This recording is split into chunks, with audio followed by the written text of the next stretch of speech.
All right. Hello and welcome.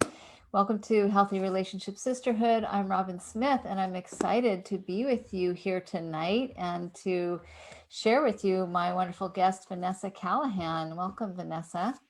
Hi, so good to be here. I'm a big fan of Robyn's work, so it's an honor to come and hang with all in the sisterhood here with everybody. Really, so clear about the value of building healthy relationships in their lives. Mm. Yeah, It's and I very few love things, yeah, that are that important, as important. So good to be. exactly. And that's why I thought it would be a great fit to have you because that's exactly what you're doing between parents and kids. And that how, like, that's just so much a part of my vision to that we can, start changing the unhealthy patterns that we have and help kids get over trauma and help kids grow up healthy and connected and parents have a good time raising their kids. So I love that you're doing this work and really excited for what you're going to share with us tonight. So thank you for being here. Absolutely.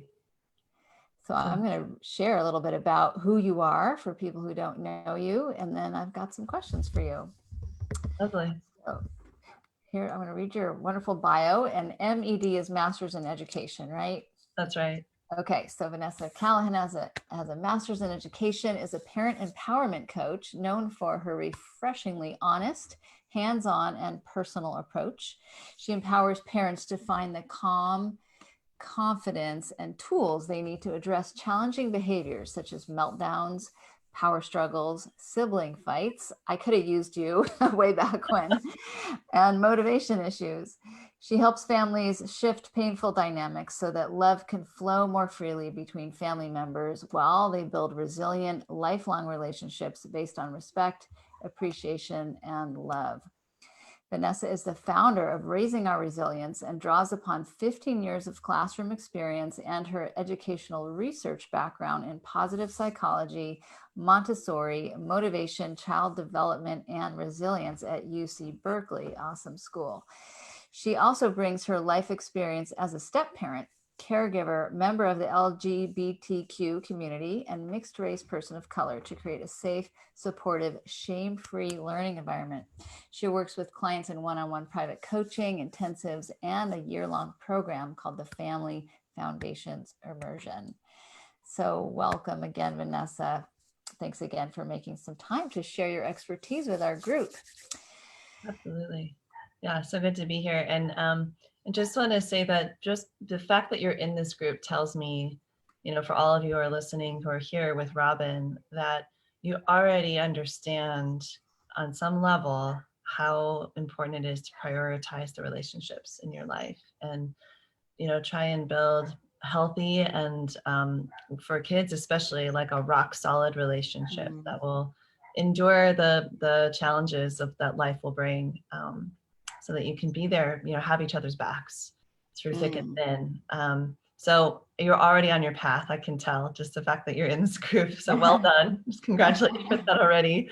And thanks for tuning in tonight to check out some specific ideas around building family resilience that includes the kids in this really specific way. So yeah. Excited. Yeah. So cool. Yeah, I love that. I feel the same way. I feel like healthy relationships are a foundation of a happy life. And because if we don't have that, it's like you say, no one has our back. We don't feel supported. We feel isolated. So important that we build healthy relationships all around us. So just back to you, Vanessa, and what you're up to. You were a classroom teacher for 15 years, long time, and then you switched into being a parent empowerment coach. So I'm curious about your journey. If you'd like, wonder if you'd be willing to share a little bit about that. Sure. Yeah, happy to. So I realized along the way that, I could definitely make an impact on the individual students that I worked with and some of the families I would work with for 3 or 6 years to get all their siblings and everything. Wow, right. Yeah. And that was beautiful and I really enjoyed it. But I was coming across like all these really great sort of motivation tools and like social emotional kind of pieces. And funny enough, I just started to notice that parents were coming to me for advice, and they were more often than not asking non-academic questions. They weren't saying, how can I get my kid to read, you know, the next level, or, you know, what's the best way to use flashcards? No, like they wanted to know, like, how do I get my kid to listen when it's time to leave? Like we're here, we show up at the gate late every morning. As you see, we already look like we had a 12-hour day by the time we arrive. We're all like exhausted, stressed out and tired and late and, you know, stressed. How do I get the morning to run, you know, more smoothly? How do I get my kid to listen to my requests? You know, how do I get the brother and sister to stop fighting so often? It seems like they're always fighting. And I realized, like, man, you know, parents are like, it's this big area of need where they're coming through my door every morning going, help me. And I was like, okay, so there's this need out there. And I just loved and adored these conversations I was having with parents, because I would be able to give them some key insights about their child and what kind of parent their child needs. And then also kind of tried and true, like motivation tools or sort of resilient, like emotional resilience tools. And then they go use them at home and come back and be like, wow, we're really seeing a difference here. And then I would see a difference in the child, because they wouldn't so cool. show up stressed out and tired, having just gone through a fight, or they wouldn't yell at their parent as soon as they come through the gate, pick them up. Like things would shift, and they just generally felt like a more resourced child that was more, you know, successful at school. So over the years, I just, my love of working with the parents and resourcing them just grew. And finally, when I stepped out of the classroom, I realized that this is where I'm meant to be, is in the parent education space and really like supporting parents. Yeah. Yeah. Oh, I love that you're doing this work. It's so important. Yeah. Very cool, Vanessa. Okay. My next question is, oh yeah, well, I loved hearing about your background in positive psychology and resilience, as those are areas that I'm also quite familiar with and love studying. And I teach around that too a little bit. So, so resilience, I just keep hearing it. It's just so funny because we're getting our interview ready, and then I'm listening to the radio and they're talking about politicians and resilience for them. And then I'm listening to this book, and they're talking about resilience there. And so it's very wonderful that trauma is getting more understood, resilience is getting more understood, working with the nervous system.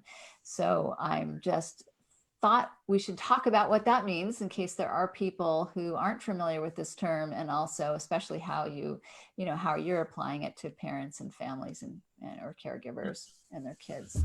Yeah, and I love that you asked the question, because I actually have been wanting to have the opportunity to first explain what resilience is not. So someone who comes from a marginalized identity, being a person of color, being a member of the LGBTQ community, resilience is not learning how to put up with unjust systems or oppressive situations so that you quiet your voice and keep going. That's not what we're talking about with resilience. However, there are times when that's the safest choice, but that's not what we're promoting. And I've actually had very robust conversations with folks in that space of where there are a lot of impacted communities saying, you can't just go in and promote resilience. If you're in an unfair system, you also have to promote change, right? To the system that is testing your resilience, Right, so it goes hand in hand. Sure. So it's not right. But what resilience is being able to have the resources to proactively fill up your resources, your internal resources, to fortify yourself, so that when you are in situations where there are going to be triggers, challenges, conflicts, growing pains, which is a lot of what the kids are going through, you have tools and strategies to navigate that, so that on the other end of it, you can make sense of your experience and maybe even come out stronger, wiser, and even have like a roadmap for your own thriving.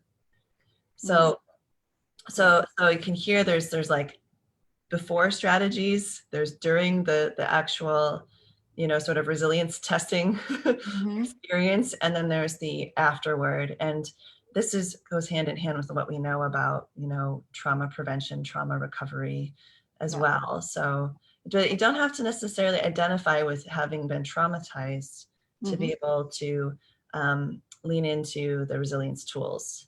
It can also address just everyday stress.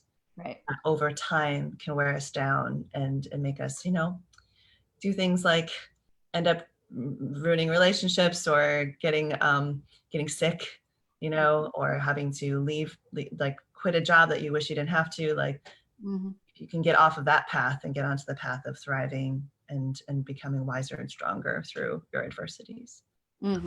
Totally. Yeah. I just realized I want to change my view, so we are on. Oh yeah, no problem. Okay. Yeah, and you know, one of the things we're noticing is that, like in the research, because one thing you mentioned, just I did some research around resilience and motivation and other things, that kids get to end up when they have these tools for resilience, whether it's emotional resilience or being able to like motivate themselves without the sort of like critical punishment kind of thing hanging over their heads. They end up having better friendships. They end up having higher life satisfaction. They end up doing better in school. It's like social emotional health comes way before academic performance. It's like a precursor. It's like a prerequisite even. Yeah. Yeah. Makes so much sense.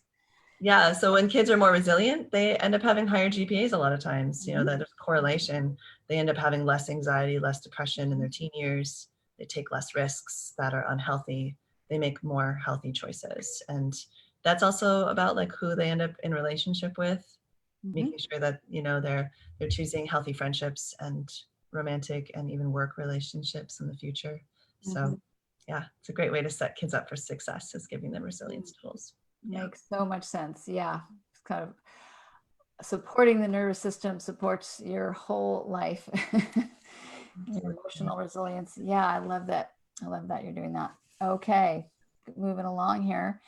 Oh yeah, well, you had said that you wanted to offer some tips. So let's dive into some tips for building family resilience and navigating big emotions. Yeah, and I know so many people are going to benefit from that. So what did you want to share about that? Yeah, and by the way, if anybody's listening, just if you have a particular kind of big emotion thing that's happening around your kid, you know, so what I often end up sharing, help, you know, supporting people with are things like kids having meltdowns, kids throwing tantrums, parents getting pulled into power struggles where you also lose your cool, maybe end up doing things like yelling or giving in that you really wish you didn't have to do, that you find yourself doing it anyway, you know.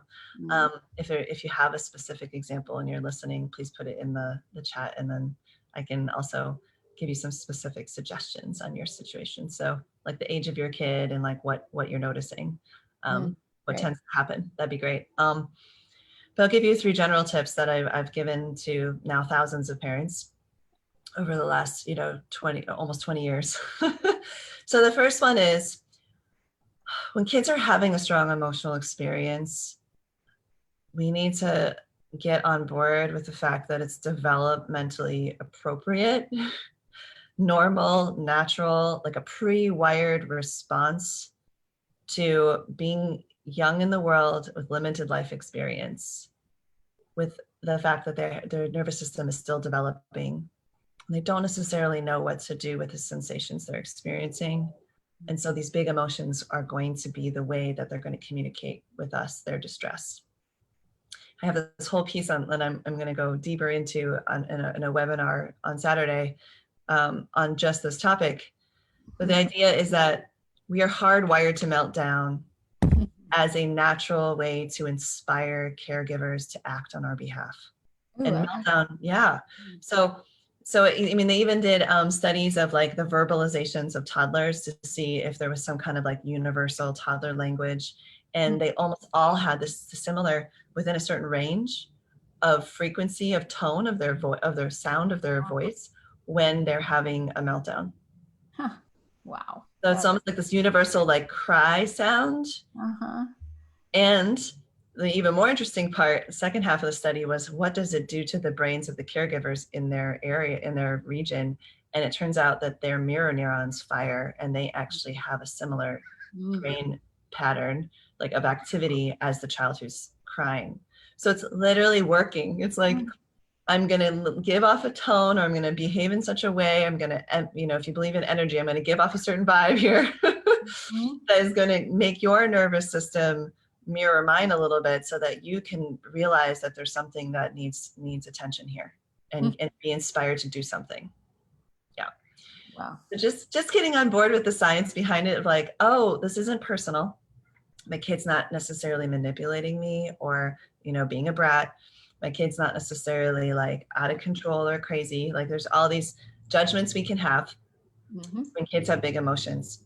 And if you can really embrace that they're this hardwired natural thing, it kind of cuts everyone some slack. And then you get to move into a more productive space around how can I support my child through this emotion. Mm-hmm. Yeah, like totally normalizing it. Maybe you just said that, but yeah, that's so important because then we have that more positive approach. Just what you're saying. Yeah. So I like to say, like, get down with those emotions, like get down with them. Like, okay, this is normal. This is what 3-year-olds do. This is what even 8-year-olds do. Like, like this is what 13-year-old, like, we adults, we do this too. Yeah. So that's the first one. Okay. And I built in there a little piece about our own response to it, right? So that's really tip 2 is like have some self-compassion when your kid's lid flips and then your lid flips too. Right. Because we have these mirror neurons that we're literally programmed to have an emotional reaction when our kids have big emotions. Mm-hmm. It's like, it's also hardwired in us. Right. So in the moment you're like, okay, and I like almost say like everybody here could use some kind of coping or soothing tool to, make sense of this emotion, de-escalate a bit, get calmer. And that's actually, I have a 6-day series coming up on Monday to fill parents' toolboxes with 6 calm parent tools that you can pass on to your kids.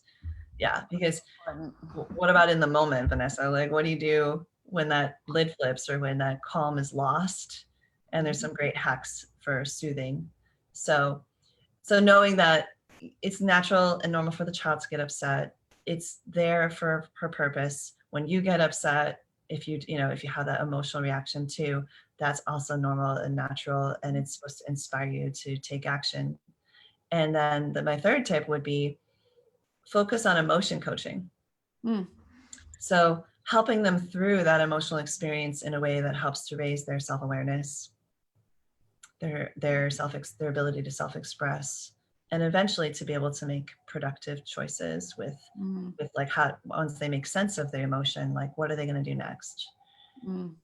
And that can look a lot of different ways, but just knowing that there's a way to like walk them through their experience that a lot of us adults are still learning too. So we get to learn alongside kids, like honestly, with like no shame, right? Like no one really emotion coached me. Like it was sort of like, go figure that out on your own. I don't want to hear it, or stuff it down. You're being too sensitive, or, just getting really quiet and kind of withdrawing or punishing. Yeah. So all these ways to make it wrong, which we can avoid with tip number 1. And then tip number 2, right, of like knowing we're going to get upset too, is also like really demonstrating some compassion for everyone. Yeah. Child actually really needs at the time. And then actually coaching them through the emotion. Yeah. That's the other side of it. Yes. It's exactly so in line with my sort of big vision is that we just transform all the drama and trauma and get more connected. So it's such important work to start with the kiddos. And and like you said, most of us could have used this. So it's so funny because I teach some of this kind of stuff to adults. So I think we all need this. Nobody got much training in how to handle emotions or to accept them, or compassion. Most people don't have that. So it's like, it's not too late to learn it and transform. Yeah. And right. And in my little world, like I tend to kind of, my secret mission is for people to like get really geeked out on emotions, because like you start to learn that like they have like kind of brilliant goals behind them, right? Like anger helps us to get really clear about what's true and what's not true. Like it tends to come up when there's some kind of lie in the space, or something that's off.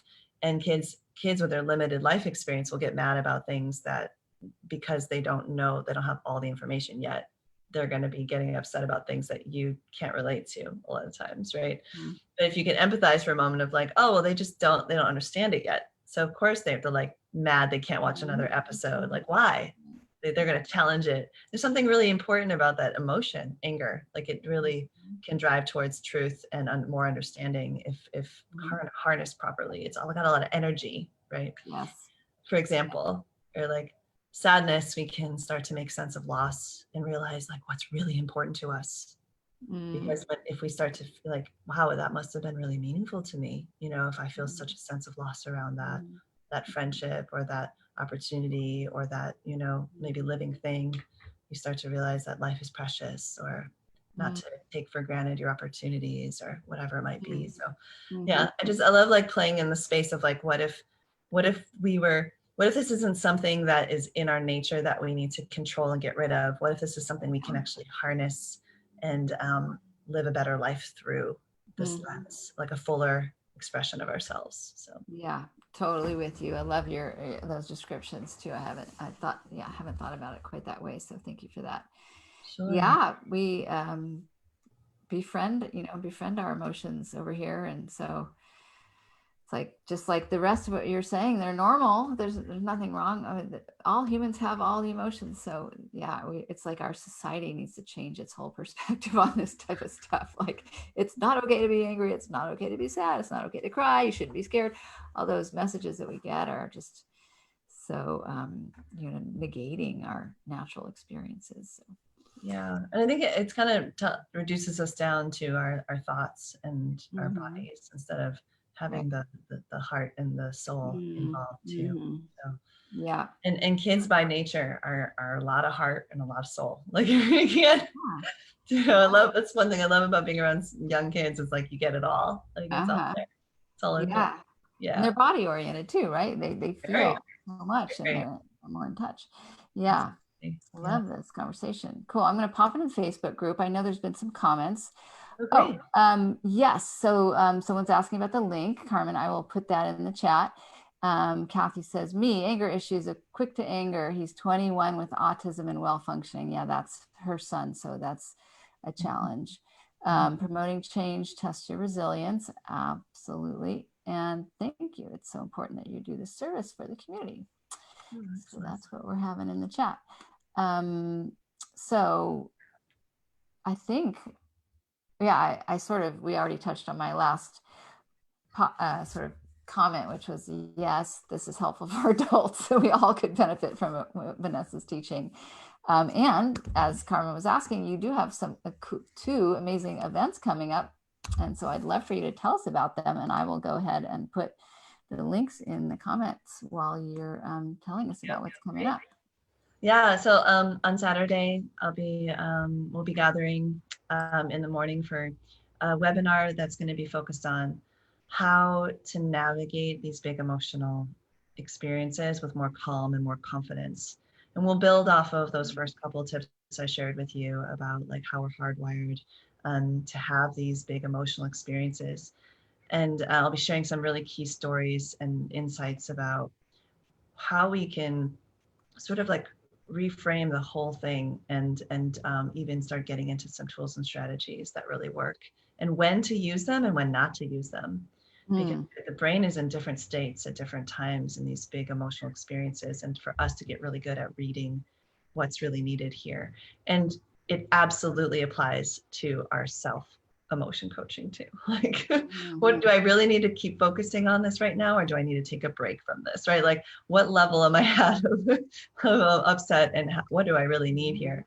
And just being able to shift into that kind of observation and kind of like feeling the empowerment to choose something, to choose different strategies or tools, is a really great kind of mindset to put on and try out with me on Saturday morning.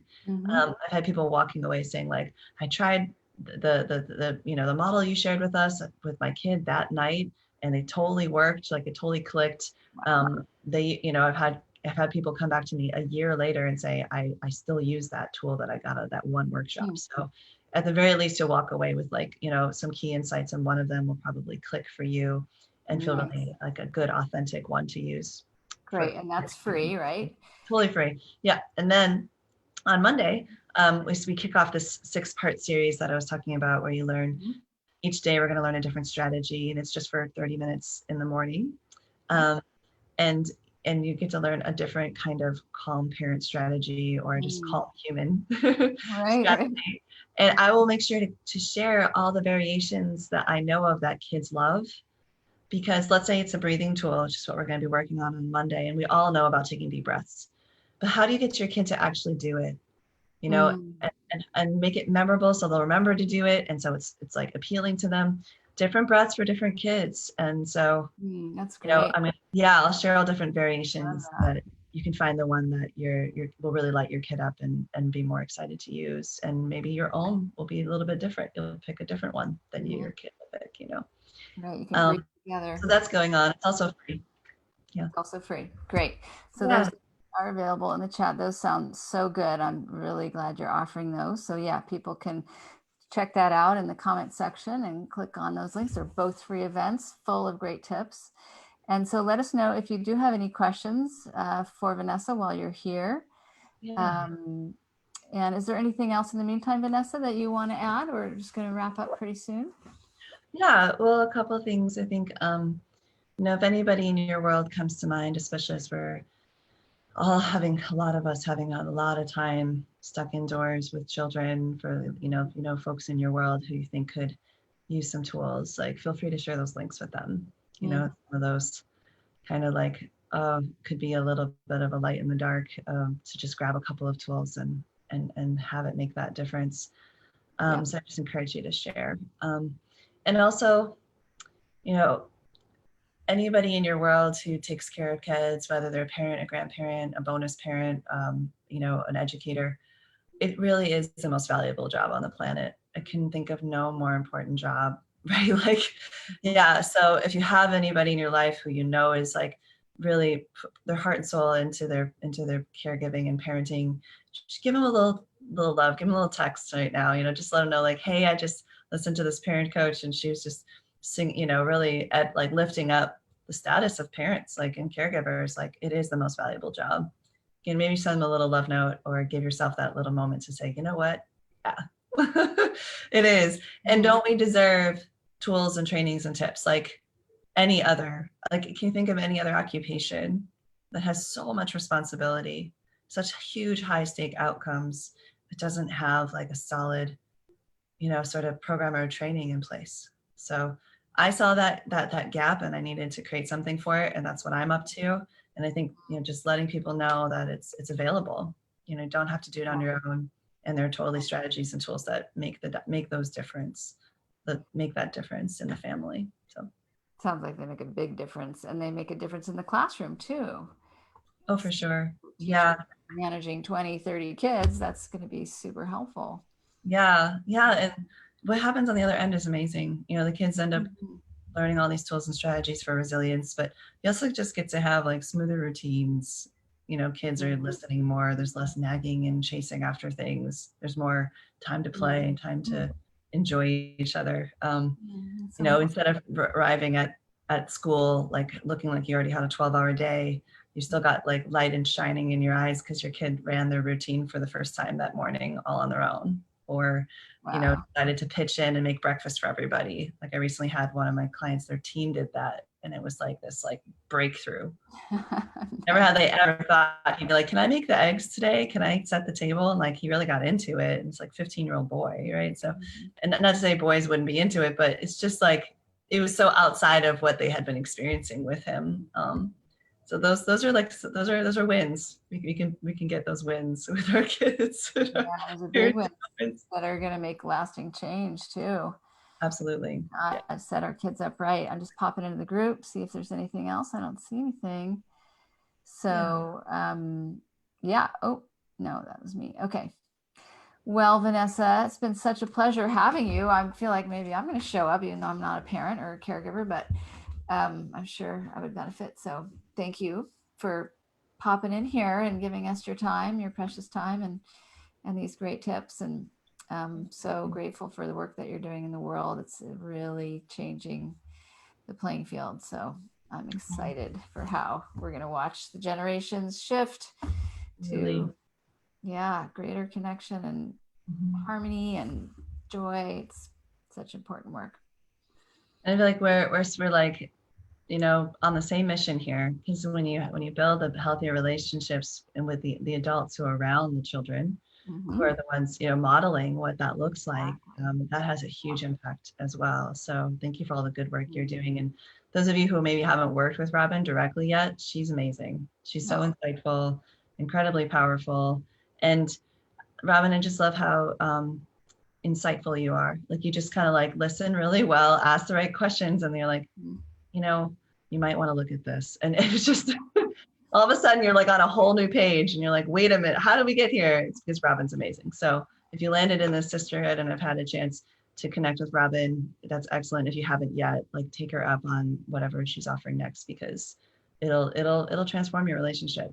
So Oh, yeah. that's super sweet of you. Thank you, Vanessa. Yeah. Well, Yeah, it's true. it's a win-win, such a treat. So yeah, you guys go to those events, click the links below, and treat yourself to some very life-changing tools, and spread the word, because we need all the kids to have better resilience, and all the parents and caregivers and teachers.